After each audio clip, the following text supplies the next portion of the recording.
James Robinson, welcoming you to the first issue of All New Invaders, written by myself, drawn by the incredibly talented Steve Pugh, and we both hope you love this book. So with this version of the Invaders, I'm trying something a little different.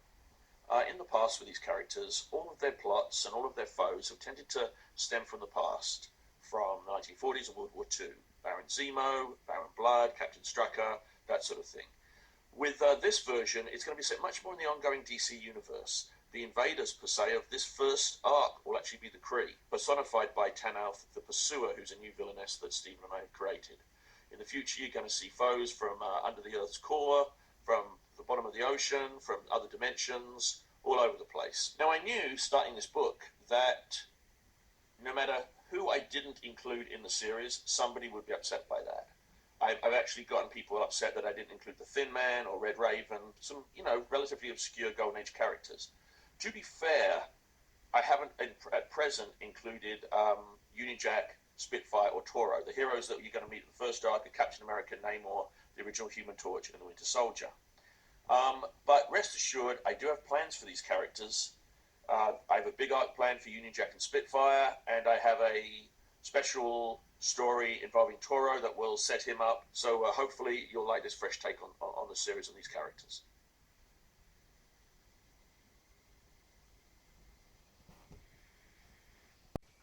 Hi, my name is Peter David, or as it says right there, Peter David, so that works out.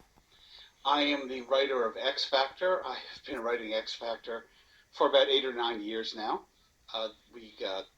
We finished off the previous series in 2013. And since it's a new year, we're going to be starting a new series. We're calling it, get ready, X Factor. We're very excited about that. It's going to be an entirely new team in an entirely new situation. The team is going to consist of Polaris, Quicksilver, Gambit, Warlock, Cypher, and Danger. It's going to be, I think, a little different from any group that you've seen before. Our reasoning is that the United Nations has had a superhero team, the government has had a superhero team.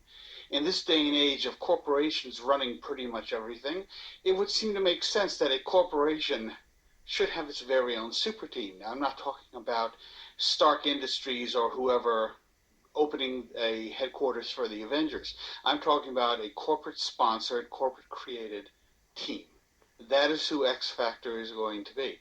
They're going to be working for an outfit called Serval Industries. You will actually see the Serval logo popping up in several other Marvel comics, even as we speak. So you should be out there looking for that. And they are going to be embarking on missions that are supposed to serve Serval Industries' interests. Think of Serval as sort of a Marvel equivalent of Google. They got their start creating a vast computer search network, but since then they've been expanding into all kinds of things, just as Google has. And they are using X Factor to help pursue and endorse and embark on various endeavors.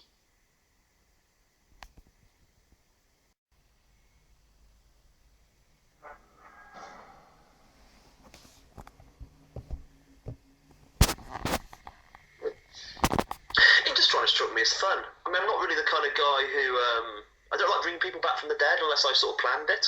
I mean, I'm never say never, but I thought, if you're going to do something, there's no need to bring them back. You can do something a bit more, a completely different twist. And the idea kind of struck me. The idea, okay, there's 10 of these rings out there.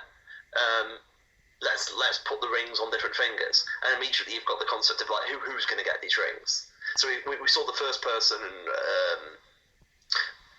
we got Red Peril last issue, and then we've got somebody who's got the Remaker ring clearly by the end of issue, and now there's who the hell's got the other 8. And that's kind of that's the sort of thing I love as a reader, because you can sort of play, okay, who are the people? What are they going to do? Are they going to be new characters or old characters? And how are they going to interact? That's kind of all that's just a lot of fun. That's basically I actually have a lot of fun with the sort of the Mandarin's mythos and play with aspects, because I love the sort of the space aspects of the Mandarin. These are essentially magic rings from space. and that kind of ties into the previous 17 issues of Iron Man I've been writing. So it fits very neatly to the themes of what I'm doing. And of course, I was also aware that I sort of sat down and thought, okay, I want to do something with one of Sony's traditional villains. And I just went through them all and I thought, no, really the Mandarin is the best one for what I'm doing. And this and then immediately me go, oh, that's an interesting idea. And the kind of the fate of the Ring Bearers and their interactions with Tony is a big sort of ongoing problem for the kind of the second year of the book, really.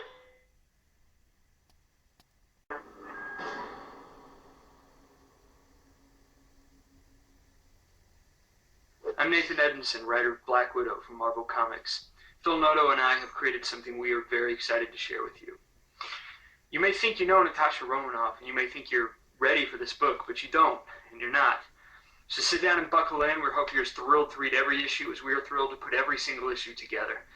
We look forward to talking to you and hearing your reactions online or in person at a convention or a signing somewhere soon. Enjoy.